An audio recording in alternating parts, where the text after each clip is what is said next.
Bismillahirrahmanirrahim. Assalamualaikum warahmatullahi wabarakatuh. Alhamdulillahirabbil alamin. Hamdan katsiran thayyiban mubarakan fi kama yuhibbu rabbuna wa yarda. Wa asyhadu an la ilaha illallah wahdahu la syarikalah wa asyhadu anna Muhammadan abduhu wa rasuluh. Allahumma shalli ala nabiyina Muhammad wa ala alihi wa sahbihi wasallam. Puji syukur kita panjatkan pada Allah. Selawat dan salam semoga tercurah pada junjungan kita Nabi besar Nabi Agung Muhammad sallallahu alaihi wasallam.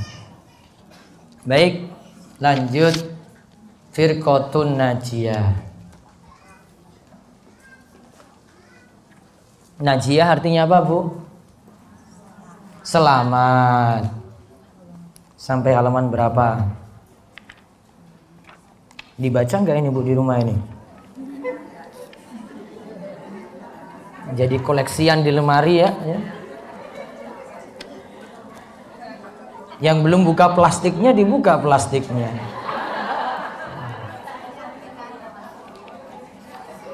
Ampun. Sampai poin berapa kemarin? Halaman 18 ya. Poin 2. Baik. Kita masih bahas manhaj firqatun najiyah. Poin pertama kesimpulannya, golongan yang selamat adalah golongan yang mengikuti jalan hidup Rasulullah Shallallahu Alaihi Wasallam dan para sahabat. Poin kedua, golongan yang selamat jika terjadi perselisihan kembalikan pada apa?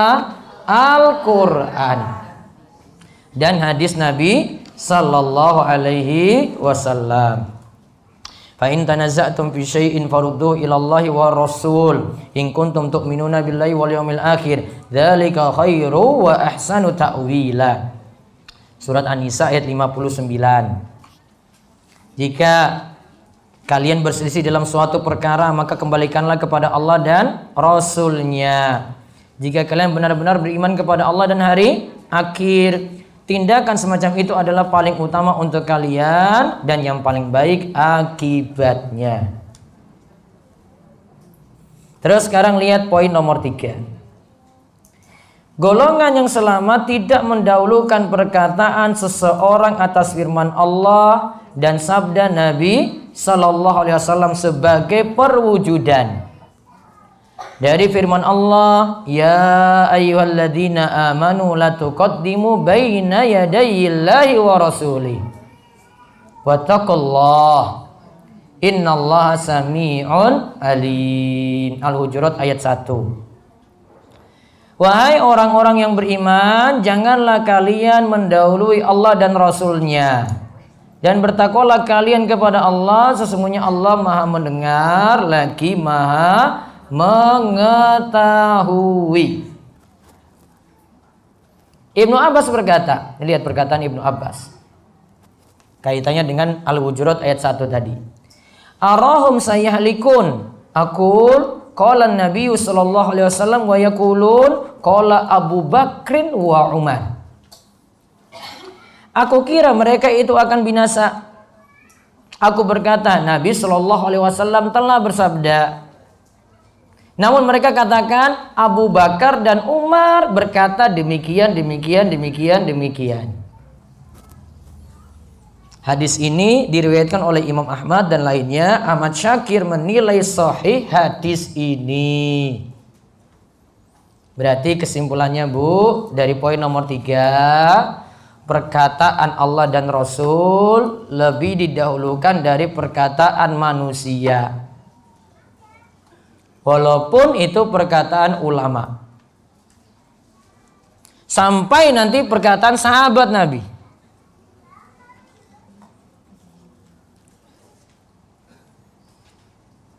Kesimpulannya ya, kita mendahulukan perkataan Allah dan Rasul-Nya daripada perkataan manusia lainnya. Walaupun ada nanti si A berkata, si B berkata, sampai pun pada sahabat Nabi Jika itu bertentangan dengan Rasul Shallallahu Alaihi Wasallam, maka kata Ibnu Abbas tadi, walaupun itu Abu Bakar dan Umar sekalipun. Abu Bakar mengatakan demikian, Umar mengatakan demikian, namun menyelisih apa yang Rasul Shallallahu Alaihi Wasallam sabdakan, tetap dahulukan perkataan Rasul. Tadi Ibnu Abbas bawakan itu dengan perkataan, bandingkan dengan perkataan Abu Bakar dan Umar. Apalagi dengan orang-orang di bawah para sahabat. Abu Bakar, Umar sudah ada jaminan surga, Bu. Itu sudah ada jaminan surga itu. Dalam suatu hadis Nabi SAW katakan Abu Bakar fil jannah, Umar fil jannah, dan seterusnya. Abu Bakar di surga, Umar juga di surga. Ini sudah dapat jaminan surga. Tetap nggak bisa dibandingkan perkataannya dengan perkataan Rasul. Rasul bilang A, kok berselisih dengan Abu Bakar misalnya, maka perkataan Abu Bakar tertolak. Apalagi dengan orang-orang di bawah para sahabat. Apalagi dengan orang-orang zaman belakangan. Jauh sekali. 1441 Hijriah setelah itu. Berarti setelah Nabi SAW hijrah itu baru tahun 1441. Orang belakangan ngomong. Jika menyelisih perkataan Allah dan Rasulnya, firman Allah dan sabda Rasul, maka perkataan itu tertolak. Contoh, Bu, masalah kiamat, masalah gaib. Ya, masalah kiamat itu masalah gaib. Rasul ketika bertanya pada Jibril, ya, Jibril ketika bertanya pada Rasulullah SAW, kapan kiamat itu datang? Mata sa'ah. Kapan kiamat terjadi? Ketika itu Rasul saja mengatakan bahwasanya yang bertanya dibanding dengan yang ditanya, yaitu Rasulullah SAW, tidaklah tahu. Dua-duanya nggak tahu. Rasul tidak tahu, dibandingkan dengan Jibril juga tidak tahu. Maka menunjukkan perkara hari kiamat itu perkara apa? Gaib. Sudah diam. Kalau ada disebutkan tanda-tanda kiamat, cuma sebatas tanda-tanda saja, Bu. Gak bisa dibawa kemana-mana lagi. Itu kaidah penting itu. Ya. Disebutkan tanda-tandanya, nanti akan datang Dajjal. Sudah imani saja, Dajjal nanti datang. Nanti akan datang Imam Mahdi. Maka sudah diimani saja, Imam Mahdi juga nanti ada, gitu.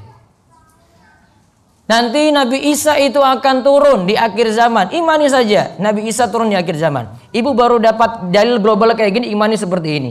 Nanti kalau dapat dalil rinci lagi, imani lagi. Makin rinci, imani lagi. Kalau tidak ada dalil, gak usah bicarakan, diam. Ya, karena Rasul dari dulu cuma batasi kayak gitu. Maka tidak boleh ada yang lancang lebih daripada Rasulullah SAW. Nah, makanya kadang ibu-ibu itu galau. Ini berita-berita itu macam-macam, apalagi ahli YouTube di sini ibu-ibu. Ya. Itu Imam Mahdi muncul nanti tahun 2020. Sekarang usianya 39 tahun. 2015 itu 35 tahun. Ya, sekarang 2019 ya 39 tahun. Tahun depan 40 tahun, siap dibaiat. Ngaur. Gampang bantahnya itu. Dapat berita, ya, dia baca dari WA dari Ustadz Fulan, kemudian Ustadz ini dapat berita dari Madinah, kemudian dari Madinah sana itu katakan bahwasanya ini Imam Mahdi benar ini. Namun dia nggak mau ngaku dia itu Imam Mahdi. Ulama-ulama di Madinah juga ngaku demikian. Mah gampang kalau gini, buktikan, Bu. Tanya saja sama ulama di Madinah itu, di Masjid Nabawi banyak ulama. Wong ulama di sana saya nggak pernah bicara kayak gini. Orang Indonesia jauh-jauh cuma sumbernya WA, coba lihat. Saya nggak tahu juga komunikasinya pakai bahasa apa itu loh sampai sana. Kalau mau duduk di dalam majelis ulama langsung tanya aja.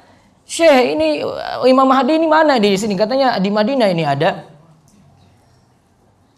Saya diskusi sama anak-anak Universitas Islam Madinah juga. Cobalah tanya sama ini Syekh di sini. Ada yang bilang kayak gitu?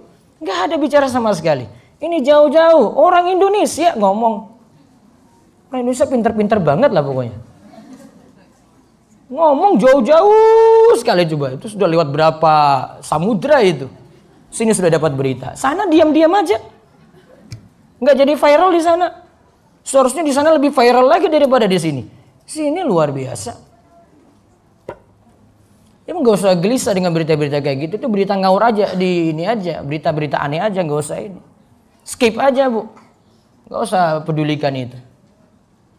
Suatu waktu saya ingin ada tulisan tersendiri itu karena sudah itu kalau dulu kebiasaan saya itu kalau lihat berita kayak gini saya sudah rentetan tulisan sudah keluar itu.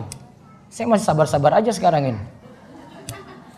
Kalau dulu kalau ada pemikiran kayak gitu sudah berlembar-lembar itu tulisan keluar. Waktu ada orang yang jadi kiai atau kemudian murtad, kemudian kasih subat macam-macam gitu. Itu sudah tulisan sudah keluar itu. Sekarang saya masih sabar-sabar aja ini. Nanti ada tulisan tersendiri itu. Karena terlalu ngaco itu kalau zaman ini kayak gitu ngomong masalah Imam Mahdi, ngomong masalah Dajjal, ngomong nanti Imam Mahdi dibayar tahun 2020. Nanti dikaitkan dengan Raja Salman lagi. Tentukan Raja Salman itu dari mana lagi? Saya itu bingung orang Indonesia ini. Nanti Raja Salman punya 3 anak, nanti kemudian 3 anak ini berselisih, berebut tahta. Nanti Raja Salman meninggal dia bilang tahun 2020. Kalau nggak meninggal gimana? Mau bicara apa lagi coba? Kok pengen orang mati segera gitu loh? Kalau nggak meninggal gimana? Kok bisa diprediksi kayak gitu? Ada pertumpahan darah, dikaitkan Hajar Aswad, ditarik garisnya sampai ke Wamena. Nabi pernah ngomong Wamena dari dulu. Logis aja gitu loh. Apa Nabi dari dulu pernah kenal Wamena gitu yang di sana? Masuk logika enggak? Wamena sudah dikenal oleh Nabi berarti kan dari dulu kan? Saya cuma bilang saja Allah sampai ke Wamena ditarik garis dari Hajar Aswad gitu. Tarik garis gampang aja, saya bisa tarik juga di Google gitu, saya bisa tarik. Kok bisa sampai di Wamena? Pertumpahan darah, benar kan pertumpahan darah? Kau kaitkan baru kejadian sudah terjadi, kenapa nggak dari dulu dikaitkan gitu loh? Sebelum ada pertumpahan darah di sana. Nyambungnya gimana? Apa-apa dikaitkan. Aliran cocokologi. Dulu sudah saya pernah kritisi tentang masalah masjid pakai simbol segitiga itu, apa-apa dipermasalahkan segitiga. Nah, sekarang muncul lagi subat baru lagi. Itu harus karena ibu-ibu pada gelisah semuanya. Wah Ustaz sebentar lagi kiamat. Nggak ada apa-apa sudah. Imani aja yang ada aja yang kita tahu dalilnya. Yang kita nggak tahu nggak usah banyak peduli tentang itu. Cuek aja bu. Nanti kaitannya sampai ujung-ujungnya presiden Indonesia. Ya, macam-macam aja apa-apa dikaitkan gitu. Nggak boleh lancang melebihi Allah dan Rasul, berhenti di situ. Nah, maka saran saya kepada ibu-ibu juga, kalau mau ikut kajian, nggak usah ikuti kajian akhir-akhir zaman kayak tadi itu. Akhir zaman itu pelajari dari hadis umum aja bu. Selesai itu. Saya punya kajian sudah lengkap ada di website saya, sudah tulis lama sekali itu. Itu nggak akan berubah itu tulisan itu. Karena sudah ada dalil-dalil banyak sekali. Ada saya bahas Imam Mahdi, ada Dajjal, ada turunnya Nabi Isa, lengkap itu. Ya, sudah ada semuanya, itu sudah dalil-dalil paten, itu nggak bisa diutak-atik lagi dalil ini. Itu karena keyakinan akidah, dalil ini nggak akan berubah. Namun tidak ditentukan, tahunnya tahun berapa nggak ditentukan. Sekarang Imam Mahdi lagi jihad di Suriah, dia lagi jihad itu di sana. Tahu dari mana juga itu lagi jihad di sana. Allahu a'lam bishawab. Ya Allah, ini berita-berita di YouTube itu mendingan ibu matikan semua aja kalau nggak mau dengar berita kayak gitu. Apa adanya aja lah. Mendingan kayak Simba itu loh, cuma mikir sawah saja. Enak banget hidupnya itu bu. Iya kan? Cuma mikir sawah, sudah hujan sudah turun ya, sudah nandur, sudah enak banget hidupnya itu daripada hidup ibu-ibu mikir sana sini. Kalau hidup dengan para petani itu enak banget. Kok dia bisa pergi pagi, pulang sore, mikir sapi, mikir tanaman, lihat yang hijau-hijau. Insya Allah kok tenang banget hidupnya itu. Sholat ya berangkat sholat gitu. Nggak kayak kita gelisah terus. Sudah lu Bu, kembali ke desa aja lah Bu. Beli tanah di desa gitu. Ya, Gunung Kidul. Sama.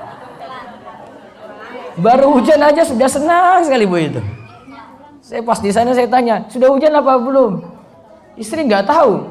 Padahal baru hujan rintik-rintik di luar itu. Pas hujan deras baru, oh ya Mas sudah hujan. Nah, itu hujan aja senang sekali. Terus hujan itu, wow luar biasa senangnya. Orang kota mah biasa aja.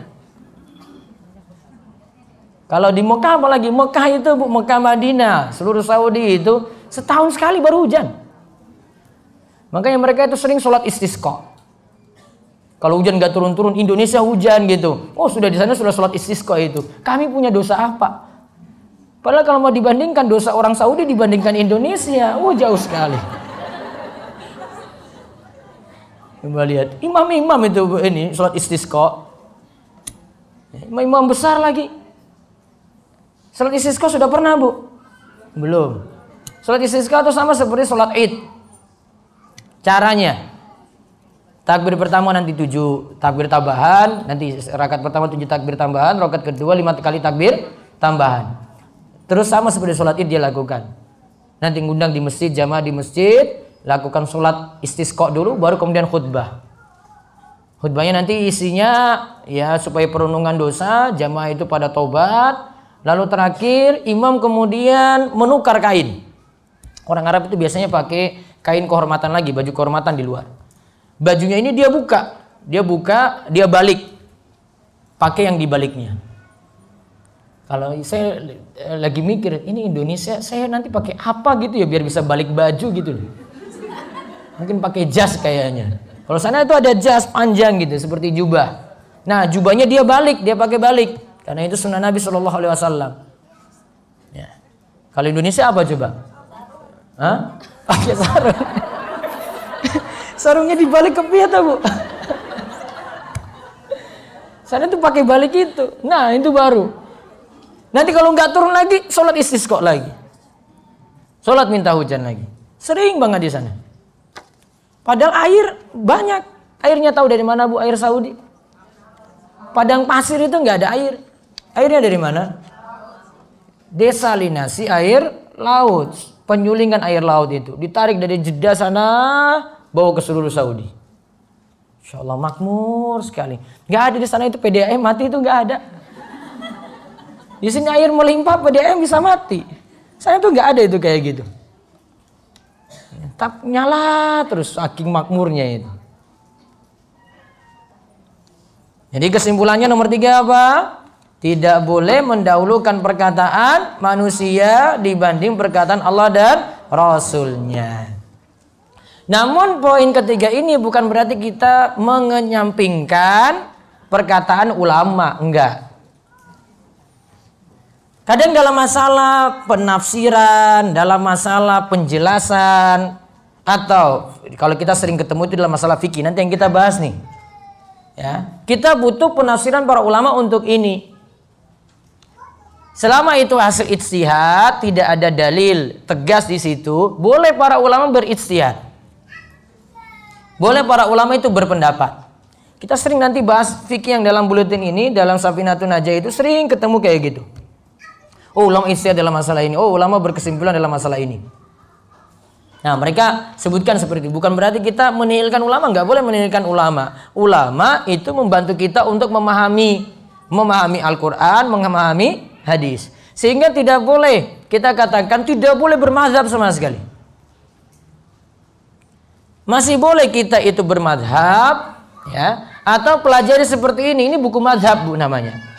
Ini buku madzhab Syafi'i. Masih boleh. Bukan berarti nihilkan sama sekali. Oh, nggak boleh sama sekali itu ikuti perkataan ulama. Oh, enggak. Justru ulama itu tafsirkan perkataan Allah, tafsirkan apa maksud hadis-hadis Nabi SAW. Namun ada dalam beberapa hal saja, nggak banyak, beberapa hal saja. Oh, ini kurang tepat, mungkin pendalilannya kurang pas. Oh, ini menyelisih dalil yang kuat, mungkin belum mengetahui dalil ini para ulama. Namanya saja manusia. Namun tetap ada bentuk penghormatan kita pada ulama. Ya. Jadi pernyataan nomor 3 ini bukan berarti anti madhab. Mazhab tetap ada. Yang penting dalam bermazhab itu tidak fanatik. Ya, tidak fanatik buta gitu. Oh, pokoknya ini yang paling benar, yang lainnya itu salah. Oh, nggak boleh. Oh, Syafi'i yang paling benar, yang lainnya itu salah. Oh, nggak boleh. Ya, tetap masih melihat pendapat yang lainnya. Makanya kalau kajian fikih biasanya saya paparkan nanti satu pendapat misalnya mazhab Syafi'i, saya bandingkan dengan pendapat yang lainnya untuk memudahkan ibu. Oh, ini kurang tepat, Bu. Ya, kita lihat pendapat yang lainnya. Namun kalau saya nganggap biasa saja, oh ini nggak ada masalah, pakai pendapat itu. Contoh misalnya kita temukan kemarin, muntah kok bisa najis. Dalil tegas nggak ada, Bu. Namun mereka kiaskan. Kalau kotoran yang keluar dari belakang itu perubahan makanan itu ketika diolah dalam usus, kemudian keluar bentuknya berbeda. Maka muntah juga demikian. Muntah ini makanan masuk dalam perut, diolah, kemudian keluar lewat mulut.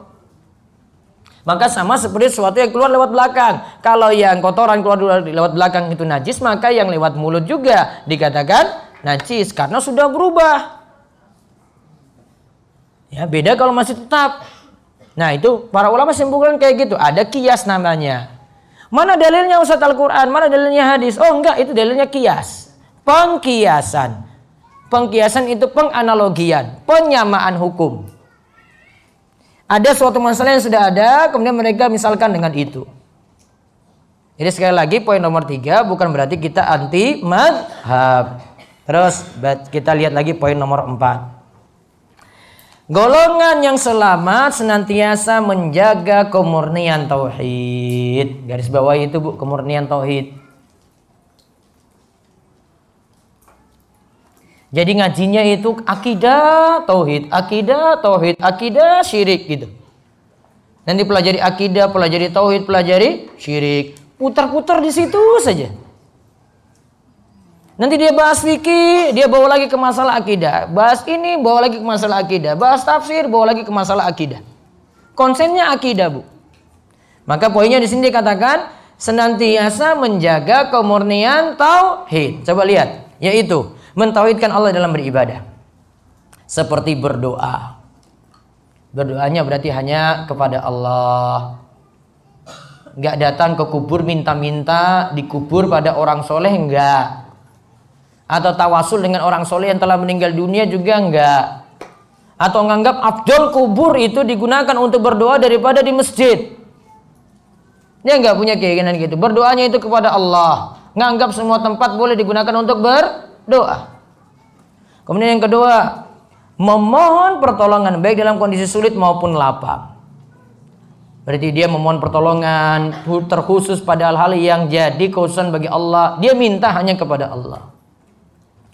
Juga yang ketiga, menyembelih hewan kurban. Dia lakukan itu hanya karena Allah, disajikan untuk Allah. Makanya ketika nyembelih kita baca apa? Bismillah. Kalau kaitannya dengan kurban, Bu, wallahu akbar. Sudah pernah kita bahas ketika bahasan kurban. Kemudian dia bernazar. Bernazar juga untuk Allah, karena Allah. Bukan bernazar karena penuhi pesugihan, bukan. Karena ada nazar itu karena penuhi pesugihan atau permintaan dari yang jaga suatu tempat baru dia tunaikan nazar untuk penuhi hajat-hajatnya. Dia bernazar karena Allah. Terus dia bertawakal, tawakalnya juga kepada Allah. Lalu berhukum dengan apa yang diturunkan Allah. Dan dalam berbagai ibadah lainnya yang kesemuanya itu menjadi dasar bagi tegaknya daulah Islamiyah yang benar. Jadi tauhid itu jadi dasar terlebih dahulu sebelum tegaknya bangunan Islam. Sebelum tegaknya negara Islam. Saya gambarkan akidah atau tauhid itu seperti ini, Bu. Seperti rumah punya pondasi. Kenapa kok dibahas pemurnian tauhid dulu?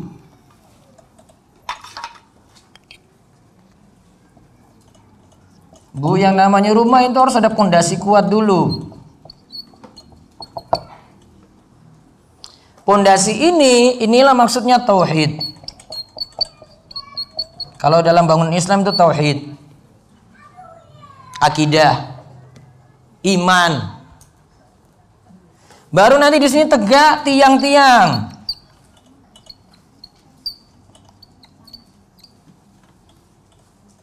Tiang baru berdiri. Nanti ada perintah-perintah, larangan-larangan. Nah, tauhid dulu dibenarin nih. Baru nanti tiang-tiang ini ada rukun-rukun Islam lainnya. Ini bisa dijalankan mudah. Baru kemudian mikir yang lebih tinggi lagi, atap.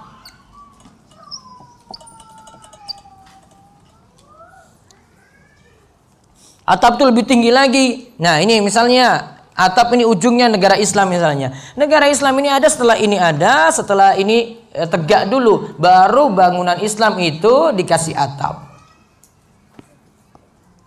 Jadi nggak boleh mikirnya atap dulu, mikirnya negara Islam dulu.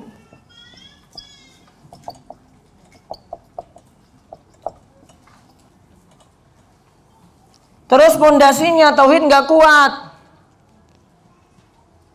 iman belum kuat, Bu. Kalau ini masalah, ya ini tentu masalah, apalagi yang di atasnya. Coba kalau belum dibina tauhid misalnya, suruh gampang aja, pakai jilbab aja lah. Ya, pakai jilbab aja lah. Iman belum ada, terus negara wajibkan pakai jilbab. Apa yang terjadi, Bu? Wah, berontak itu warga. Berontak itu rakyatnya karena iman belum ada. Maka yang dimaksud firqatun najiyah di sini prinsipnya dia konsentrasi di sini dulu. Pondasi dulu kuatkan nih. Baru nanti kalau dikasih tahu tentang jilbab, nah itu baru mau nurut. Dikasih tahu tentang yang haram-haram, pekerjaan haram, harta haram, riba. Nah itu baru nurut. Sampai tauhidnya dulu. Tauhidnya belum benar, wah belum bisa itu, Bu. Jadi penguatan iman terlebih dahulu. Itu gambarannya seperti itu. Nah lihat, sebaliknya golongan yang selamat selalu menjauhkan diri dari berbagai bentuk kesyirikan yang banyak ditemui di negara-negara Islam, di negeri-negeri Islam. Jadi mereka anti syirik. Sebab hal itu merupakan konsekuensi dari orang yang bertauhid. Berarti konsekuensi dari tauhid ini dia harus meninggalkan syirik.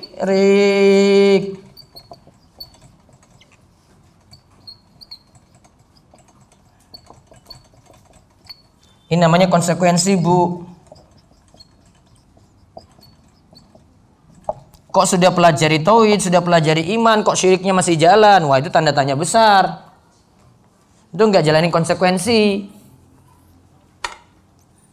Kok masih percaya mitos-mitos, masih percaya khurafat, masih percaya takhayul? Wah, itu perkara besar itu. Konsekuensi dari dia bertauhid harus tinggalkan syirik.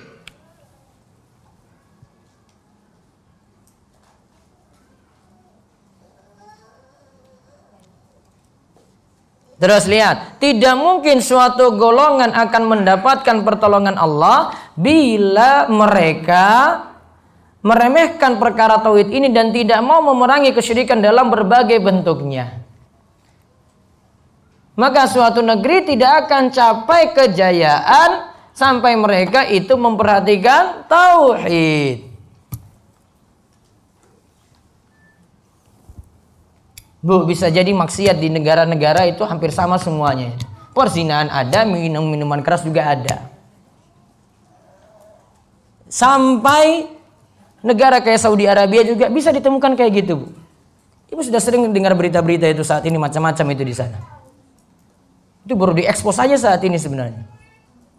Namun apa bedanya Indonesia dengan mereka itu apa? Coba lihat. Kalau di sana ada dukun paranormal, nggak dibiarkan hidup. Alias apa, Bu? Ya, hukuman eksekusi mati. Nggak ada situ dukun paranormal dibiarkan hidup, itu nggak ada. Kalau kita di Indonesia gimana? Oh, masuk TV. Bu, itu masuk TV, Bu. Siaran khusus ada dia ada sendiri siaran khusus, mau dibuat siaran dia 1 jam sendiri ada. Iya kan? Oh, kalau di sana sudah diincar itu sama polisi amar ma'ruf nahi mungkar, itu nggak dibiarkan hidup itu. Sampai pernah ada cerita itu dukun, ya, dia punya jin banyak. Namun jinnya itu, lihat, jinnya walaupun banyak, polisi tetap masih bisa nangkap dia. Kemudian ditanya sama dukun ini, kenapa waktu itu kamu kok bisa ditangkap itu, kenapa? Kamu punya jin itu banyak. Dia jawab, wah, jin-jin saya itu nggak ada yang nolong saya ketika saya ditangkap sama polisi. Terus polisi jawab, kamu tahu nggak saya baca apa ketika saya itu keluar mau nangkap kamu? Saya baca Bismillahirrahmanirrahim, la haula wala quwata illa billah. Jinmu itu nggak ada apa-apanya. Itu dukun luar biasa itu, ribuan jin punya, Bu. Kalah cuma dengan bacaan apa? Bismillahirrahmanirrahim, la haula wala quwata illa billah. KO dia. Coba kalau polisi Indonesia kayak gitu itu ya. Ini dukun-dukunnya aja KO itu. Cuma bacaan sederhana aja, doa keluar rumah. Itu yang punya dukun, yang punya jin banyak. Wah, kalah itu. Harusnya kan jinnya beritahu kan, Pak polisi mau datang menangkap kamu. Jinnya nggak beritahu. Ketangkaplah tadi dukun tadi, coba lihat. Ketangkap dukun tadi cuma gara-gara bacaan apa, Bu? Bismillahirrahmanirrahim, la haula wala quwata illa billah. Saking kuatnya tauhidnya itu loh, Bu. Maka dikatakan di sini mau dapat pertolongan kalau bertauhid, tinggalkan kesyirikan. Ini baru dapat pertolongan Allah. Jadi firqatun najiyah, golongan yang dapat pertolongan, yang selamat. Dalam hal ini kita perlu menengok suri teladan dari para rasul dan Rasulullah sallallahu alaihi wasallam yang mulia. Semoga Allah melimpahkan selawat dan keselamatan kepada mereka semuanya. Berarti kesimpulannya 2 untuk hari ini. Yang pertama, mendahulukan perkataan Allah dan Rasulnya daripada perkataan manusia. Yang kedua, prinsip dakwahnya memurnikan tauhid dan meninggalkan syirik. Jadi kalau prinsip ibu kalau mau ngaji mudah, Bu. Coba lihat, ustadznya, pengisinya itu konsennya bagaimana itu? Dia itu pro tauhid, anti syirik atau tidak? Kalau kok malah dia itu pro syirik, anti tauhid, wah serba masalah, Bu. Ibu keluar dari situ sudah klinik-klinik lagi. Ibu hijrah kembali lagi ke lubang lagi yang sama. Ibu sudah pindah ini dari maksiat nih ya. Ibu balik lagi ke lubang lebih parah lagi. Kalau Ustaz saya ini tobat nih, saya tinggalkan ini maksiat saya itu dulu. Ibu salah masuk lagi di situ. Maka kalau mau ngaji, lihat, perhatian tuh, lihat ustadznya ini konsennya bagaimana. Dia pro tauhid, anti syirik enggak? Jangan-jangan sebaliknya, pro syirik. Ya, dia ajarkan ya jimat-jimat, raja itu enggak apa-apa, itu raja enggak apa-apa, pakai aja di rumah, lindungi rumah. Wah, sudah masalah, Bu. Ibu hijrah, jilbab sudah besar ya, kemudian sudah berubah, masuk lagi lubang lebih parah lagi dulu, Bu. Dulu itu mungkin ya mau dimakan singa, ini masuk yang lebih parah lagi daripada singa, Bu. Karena sudah masuk dalam syirik lagi. Hijrahnya salah jalan. Karena salah dalam memilih guru. Wallahu a'lam bishawab. Buka buletin. Kembali ke masalah sholat. Nanti Bu, pertanyaannya nanti.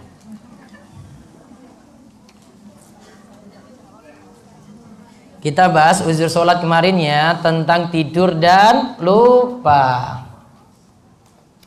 Sampai poin nomor berapa? Qadha sholat sudah kita bahas. Qadha sholat berarti mengerjakan sholat di luar waktu. Terus keempat sekarang? Sekarang keempat apa kelima? Sekarang kelima.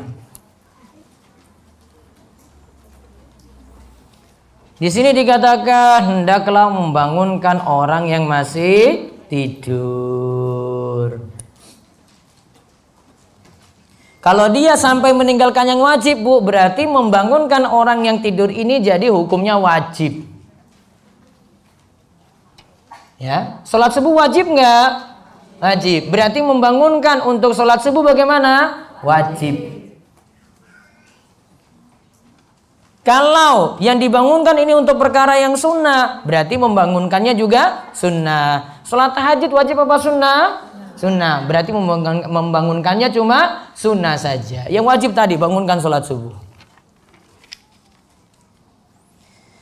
Disunahkan membangunkan orang yang masih tidur, lebih-lebih lagi jika waktu sholat hampir habis. 5 menit lagi matahari terbit. Karena Allah Ta'ala berfirman, wa ta'awanu 'alal birri wat taqwa. Tolong menolong kalian dalam kebaikan dan takwa. Al-Maidah ayat 2. Kan bangunkan orang kan tolong menolong dalam kebaikan untuk wujudkan ketakwaan. Bu, bangunkan anak untuk sholat subuh itu lebih penting daripada bangunkan anak untuk pergi sekolah.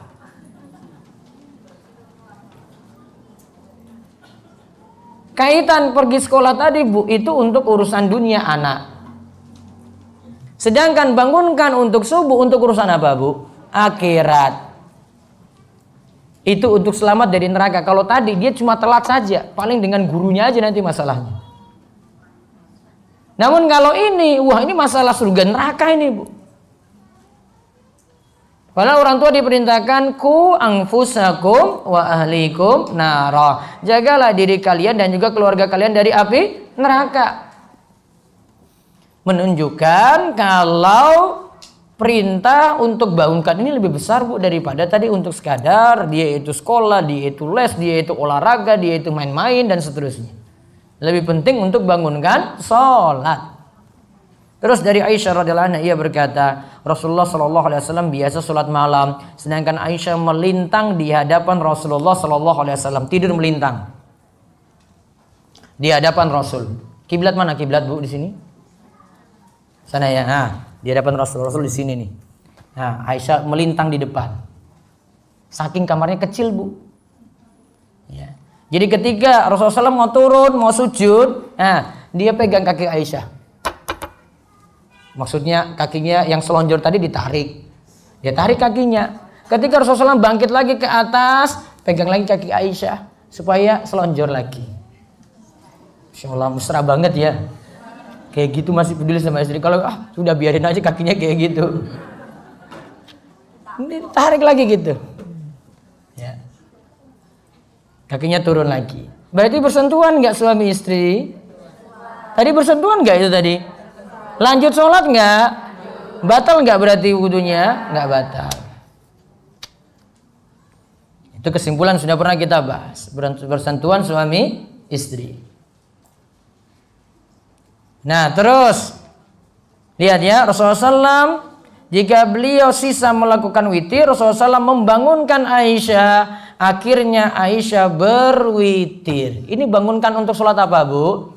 Witir. Hukumnya wajib apa sunnah? Sunnah. Berarti membangunkan untuk witir tadi sunnah. Kalau tadi yang saya sebut sholat subuh, apalagi waktunya mau habis, itu kan sholat yang wajib. Berarti membangunkannya hukumnya apa? Wajib. Kalau untuk membangunkan witir saja, hukumnya sunnah. Kalau witir saja Rasulullah SAW membangunkan, apalagi untuk ibadah yang wajib. Terus yang keenam, qada sholat karena meninggalkan sholat dengan sengaja. Ustadz, saya itu setahun gak pernah sholat sama sekali, belum hijrah. Saya senang jalan-jalan terus, sholat ditinggalkan. Berapa sholat, Bu? Wah, banyak sekali. 200 hari, Ustadz. 200 kali 5 berarti berapa? Berapa sholat? 1000 sholat. Ustadz, saya tinggalkan 1000 sholat 5 waktu. Gimana ini, Ustadz? Apa perlu diqadha? Nah ini kita bahas nih, Bu. Jika seorang mukallaf yang sudah dibebankan syariat meninggalkan sholat yang sudah ada ketetapan waktunya tanpa ada uzur, maka ia berdosa. Ingat, catatan pertama berdosa dulu. Karena telah menyelisih berbagai dalil tegas yang menyatakan wajibnya sholat. Orang yang meninggalkan sholat dengan sengaja tersebut wajib mengqadha. Ini saya lagi sebutkan pendapat Syafi'i dulu ya Bu. Ia wajib mengqadha dengan segera karena ia benar-benar meremehkan sholat hingga diakhirkan. Ia juga harus bertaubat. Dalilnya yang memerintahkan untuk qadha adalah hadis yang disebutkan sebelumnya. Barang siapa yang lupa sholat atau tertidur maka tebusannya adalah ia sholat ketika ia ingat. Dalil hadis menunjukkan bahwa tidur dan lupa adalah uzur dan disuruh untuk mengqadha. Maka untuk orang yang meninggalkan sholat tanpa ada uzur, tentu saja mesti ada qadha. Ya Allah, 1000 sholat harus diganti. 200 hari tadi. Saat saya sholat zuhur ini untuk sholat zuhur yang hari ke-1. Terus hari ke-2 sampai hari ke-200. Kalau lupa, siapa suruh ninggalkan sholat? Lupa harinya, wah itu yang masalah besar itu. Namun saya ingin sebutkan pendapat lain. Lihat di bawahnya.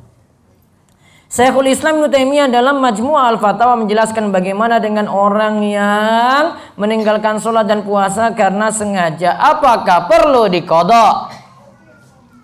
Beliau rahimahullah berkata, kebanyakan ditinggalkan dengan sengaja harus diqadha. Ini kebanyakan ulama menilai sholat atau puasa yang ditinggalkan dengan sengaja harus diqadha. Sedangkan ulama lainnya menyatakan bahwa seperti itu tidak perlu diqadha. Bahkan tidak sah mengerjakan qadha tersebut setelah keluar waktunya. Kan waktunya sudah habis 200 hari tadi. Kan sudah lewat. Berarti sudah keluar waktu. Sebagaimana ibadah haji.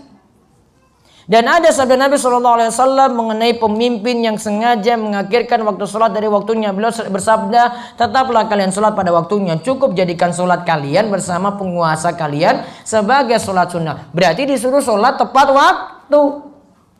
Walaupun ada pemimpin yang suruh sholat di luar waktu, kamu tetap sholat pada waktunya. Nggak boleh ikut pemimpin tadi. Lalu dikatakan oleh Ibnu Taimiyah, Al-Quran dan As-Sunnah juga kesepakatan para salaf menunjukkan perbedaan antara orang yang mengabaikan sholat hingga mengerjakan sholat di luar waktu dan perbedaan orang yang meninggalkan sholat. Yang jelas, jika sholat itu dikerjakan di luar waktunya sama sekali tidaklah sah. Nah, penjelasan Ibnu Taimiyah rahimahullah itulah yang dijadikan alasan bahwa tidak ada qadha sholat bagi orang yang meninggalkan sholat dengan sengaja. Terus gantinya apa kalau begitu?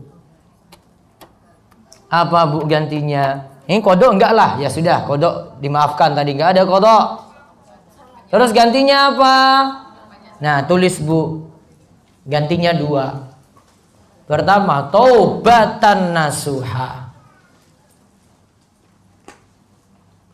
Yang kedua, perbanyak sholat sunnah. Yang pertama apa? Taubatan nasuha. Yang kedua, perbanyak sholat sunnah. Taubat berarti menyesal. Ya Allah, dulu saya kok sampai tinggalkan 200 hari tadi tidak sholat. Terus kembali saat ini kerjakan sholat lagi. Kemudian besok-besok jangan sampai tinggalkan sholat lagi.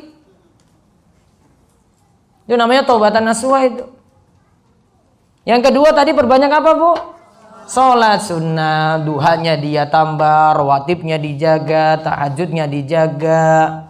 Ada tambahan lagi sholat sunnah wudunya, tahiyatul masjidnya, witirnya. Perbanyak sholat sunnah. Karena Nabi SAW mengatakan wa'at bi'is sayyi'atal hasanata ta'amhuha. Ikutkanlah kejelekan yang dilakukan, setelah itu lakukan kebaikan. Maksudnya tobat kayak gitu. Ikutkan lagi dengan kebaikan, tambah lagi sholat sunnah. Maka kebaikan ini akan menghapuskan kejelekan sebelumnya. Namun ingatnya syarat pentingnya tadi ya, taubat terlebih dahulu. Besok-besok jangan diulangi lagi. Terus yang ketujuh, seorang muslim mesti mengerjakan sholat pada waktunya.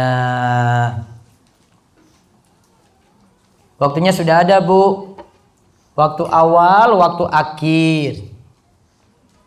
Maghrib itu ada waktunya, awalnya kapan, akhirnya kapan. Isya ada waktunya, awalnya kapan, akhirnya kapan. Subuh, zuhur, asar juga demikian.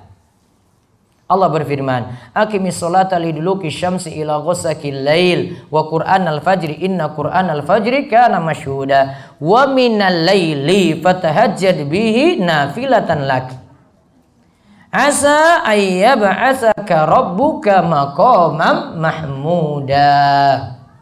Dirikanlah sholat dari sesudah matahari tergelincir sampai gelap malam, dan dirikanlah sholat subuh. Sesungguhnya sholat subuh itu disaksikan oleh para malaikat. Dan pada sebagian malam bahari bersembahyang tahajudlah, lakukanlah sholat tahajud sebagai suatu ibadah tambahan bagimu. Mudah-mudahan Rabbmu mengangkat kamu ke tempat yang terpuji.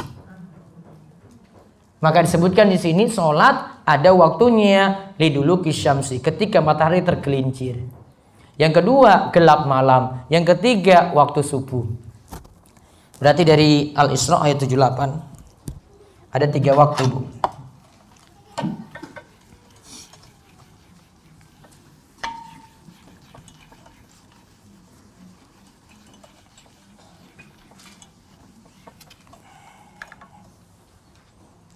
Al-Isra 78.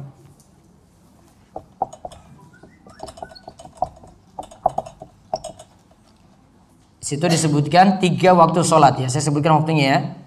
Ketika matahari tergelincir, setelah matahari tergelincir,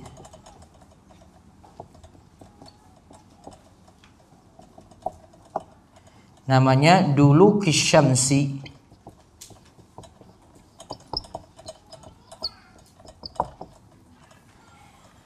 Yang kedua ila ghasaqil lail, gelap malam.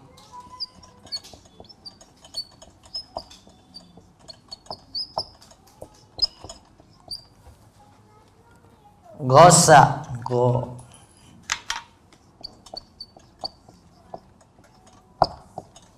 ghasaqil lail. Yang ketiga subuh. Sini lagi bicarakan waktu sholat.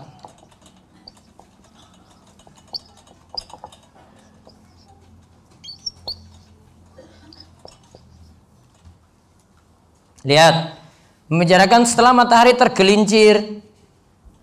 Ini ada 2 sholat. Matahari sudah di atas kepala, tergelincir ke barat. Itu ada 2 sholat, zuhur dan asar.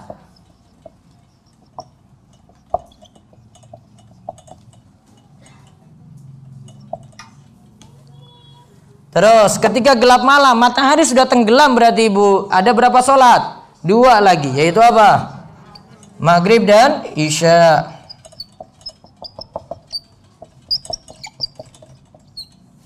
Nah ketika waktu subuh, sudah sholat subuh. Berarti totalnya ada berapa waktu sholat? 5.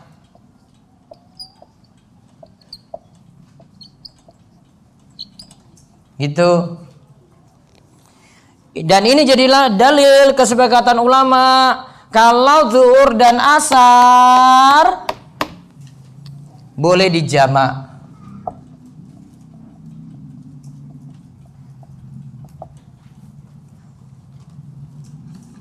Terus apa lagi? Maghrib dan Isya boleh dijamak. Berarti digabung satu waktu. Subuh gak ada jamak dengan apapun, karena subuh cuma disebutkan sendiri. Berarti kita hanya boleh menjamak, terserah mau milih di sholat zuhur atau asar, di waktu zuhur atau waktu asar. Kalau malam berarti maghrib atau isya. Gak boleh asar gabung maghrib, karena sudah beda. Yang satu tadi liduluki syamsi, yang satu ghasaqil lail, beda Bu. Nggak boleh digabung tuh. Jadi nggak ada nanti yang telat, wah saya sholat asar Bu, saya langsung saya kerjakan langsung pas maghribnya, oh nggak bisa. Asar waktu asar, maghrib ya di waktu maghrib, beda. Yang satu masuk dulu ke syamsi, yang satu sudah gelap malam, ghosakil lail. Jadi surat Al-Isra ayat 78 ini menunjukkan ada jamak sholat. Dan ini ijma, kesepakatan ulama. Zuhur dijamak dengan asar, terus maghrib dan isya. Gak bisa yang lainnya, Bu. Wallahu a'lam. Selesai untuk pembahasan uzur sholat. Setelah itu bisa masuk tanya jawab. Kemarin masih ada pertanyaan pas di raos ya. Untuk buku sholatnya masih diperbaiki karena ada beberapa salah cetak.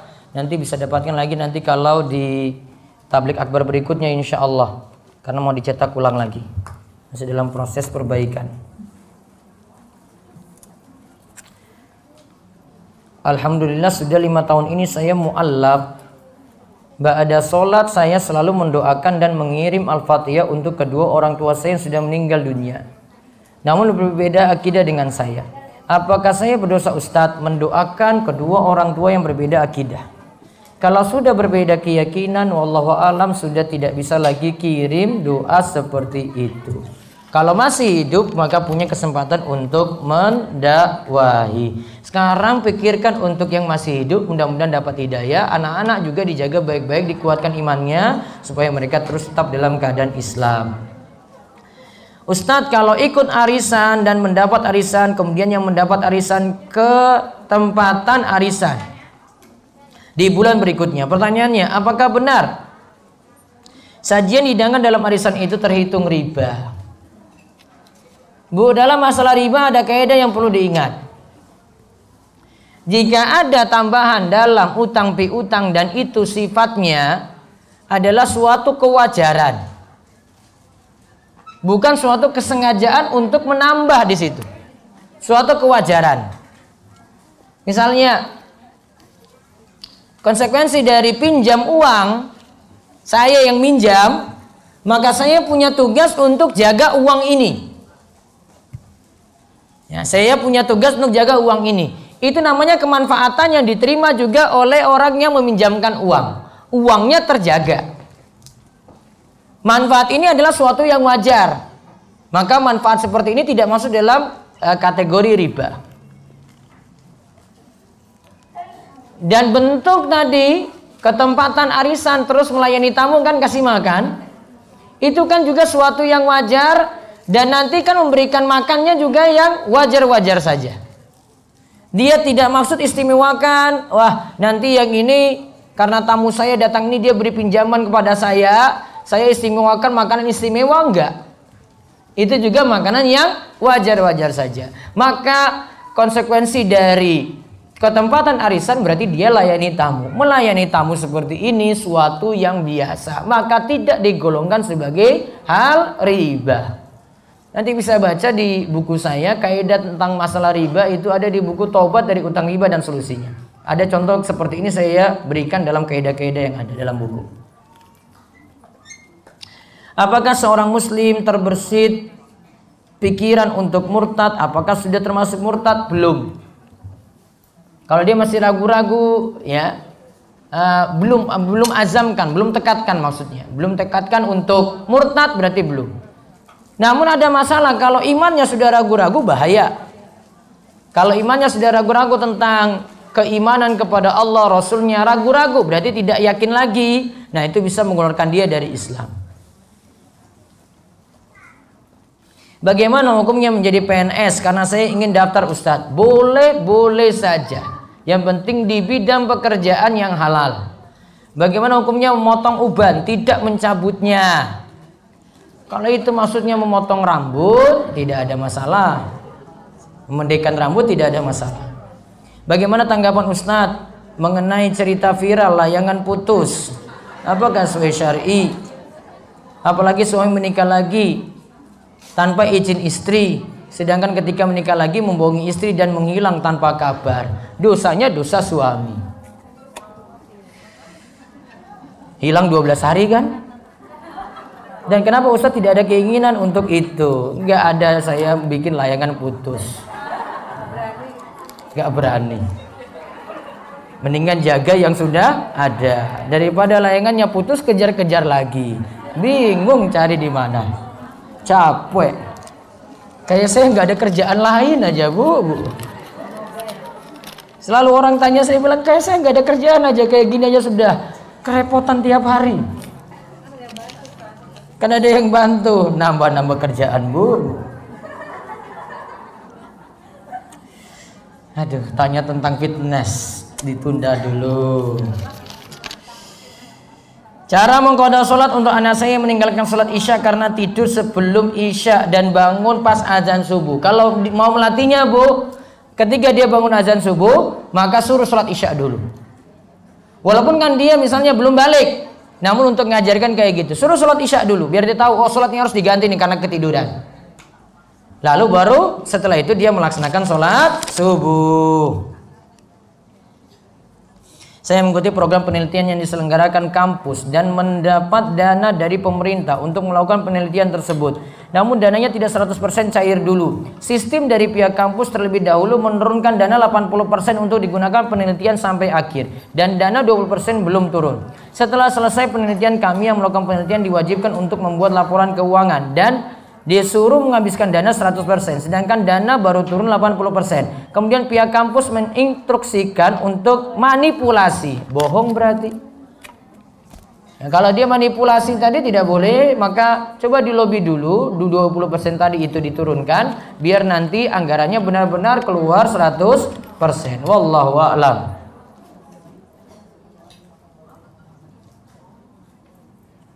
Mohon video di YouTube Romeso TV dilengkapi lagi atau diupload ulang karena beberapa video di private dan terpotong tidak full. Terus untuk kajian di Sekar Kedaton. Iya, nanti yang belum masih private itu masih dalam daftar schedule, Bu. Jadi ada batasan schedule tiap hari itu berapa video.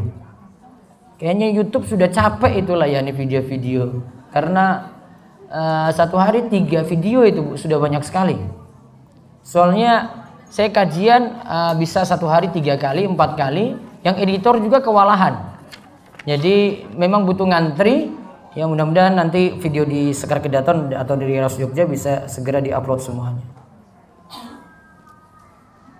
Aduh, ini curhat sebentar.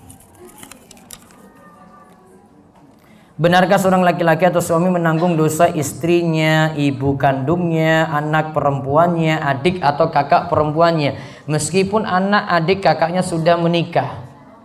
Kalau sudah menikah berarti sudah berpindah perwalian, Bu. Ini punya anak perempuannya, sekarang di bawah suami. Maka yang tanggung jawab penuh siapa sekarang? Suami. Adik perempuannya juga demikian, suami punya tanggung jawab penuh, dia nggak lagi. Dia cuma memberikan nasihat, saran saja. Sedangkan tanggung jawab penuh untuk ingatkan, mutlak tanggung jawab siapa nanti yang berada di atasnya. Apakah boleh melaksanakan sholat isya dilakukan di akhir dengan menggabungkan sholat tahajud? Jadi tidur dulu, baru sholat isya, lanjut tahajud dan witir. Sudah saya singgung kemarin, Bu. Sholat isyanya ditunda-tunda, akhirnya bangun jam 2, jam 3. Lantas bangun sekalian dengan apa? Tahajud. Kemarin waktu sholat isya batasannya kapan, Bu? Nisful lail, pertengahan malam. Hitung tengah malam itu sekitar 5 jam. 5 jam ditambah jam 6 misalnya maghrib, berarti sekitar jam 11. Maka sekarang perbaiki waktu isya kalau bisa sudah selesai sebelum jam 11. Ustaz, bagaimana jika anak yang sudah balik sudah dibangunkan sholat tapi tidak mau bangun? Berkali-kali dibangunkan tetap tidak mau bangun. Apakah orang tua boleh bersikap keras? Kadang-kadang mesti keras, Bu.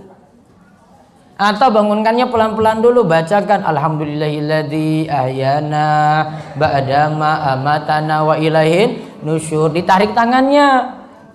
Jangan cuma ibu tuntun aja. Nanti dia gak bangun-bangun, ditarik gitu. Nanti kan dia sudah sendiri itu jalan. Dibiasakan kayak gitu dulu. Nah kalau sulit, nah baru bisa dikerasi ketika itu. Niat sholat jamaah qashar apakah sendiri-sendiri atau digabung? Sebentar. Kita sudah masuk jamaah belum? Belum ya, ini masih awal sholat ya, nanti ada pembahasannya. Namun ringkasnya gini.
Kalau terlambat untuk melaksanakan sholat sunnah qobliyah, apakah setelah sholat sunnah ba'diyah? Sebentar. Misalnya saat sholat maghrib di masjid. Kalau qobliyah maghrib itu nggak terlalu ditekankan ya Bu ya. Biasanya sholat qobliyah zuhur. Biasanya kita kerepotan ketika sebelum zuhur itu. Akhirnya langsung kerjakan sholat zuhur, mungkin ikut jamaah di masjid. Nah sholat qobliyah ini ibu bisa qadha nanti setelah ba'diyah zuhur. Bisa jadi ibu pilih qobliyah dulu nanti baru ba'diyah, atau tidak, ba'diyah dulu ibu kerjakan baru qadha qobliyahnya ketika setelah sholat zuhur tadi.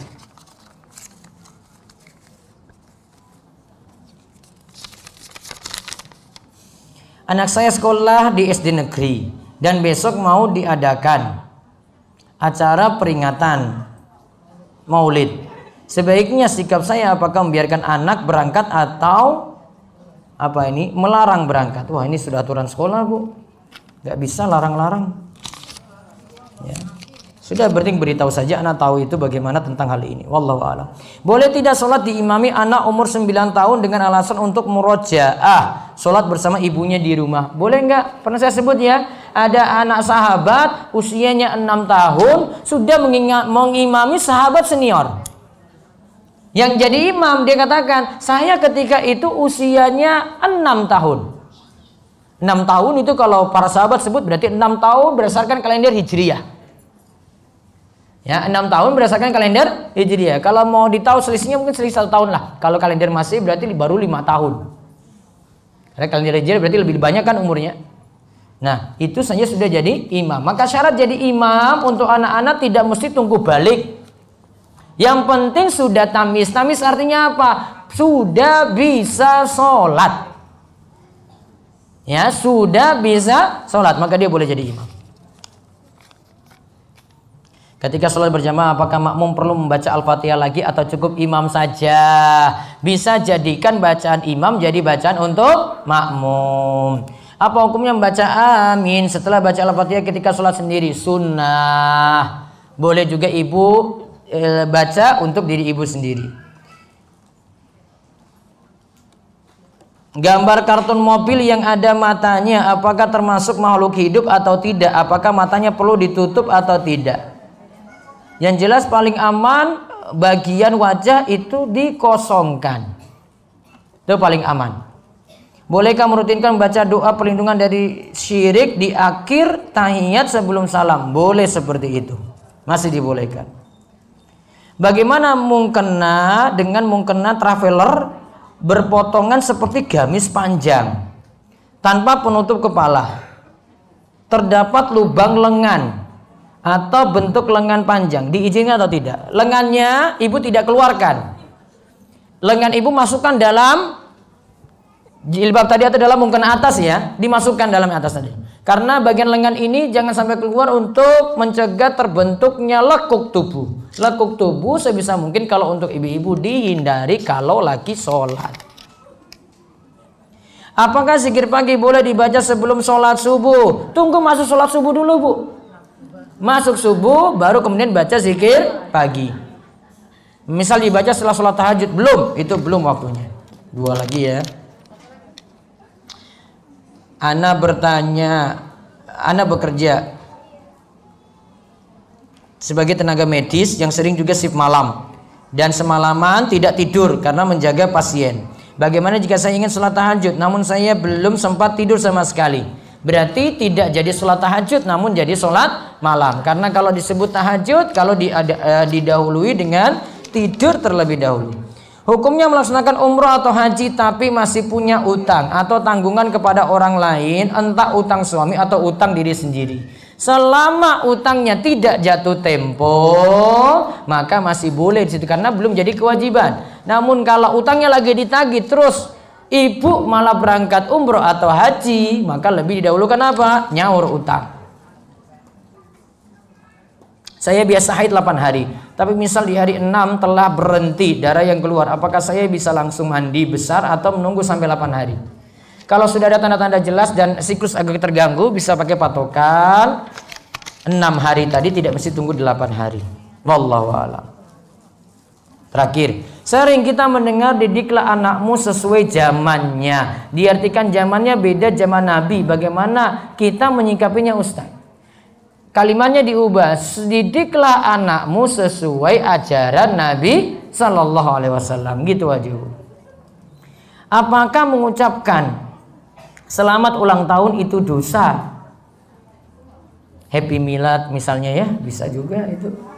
Tidak perlu.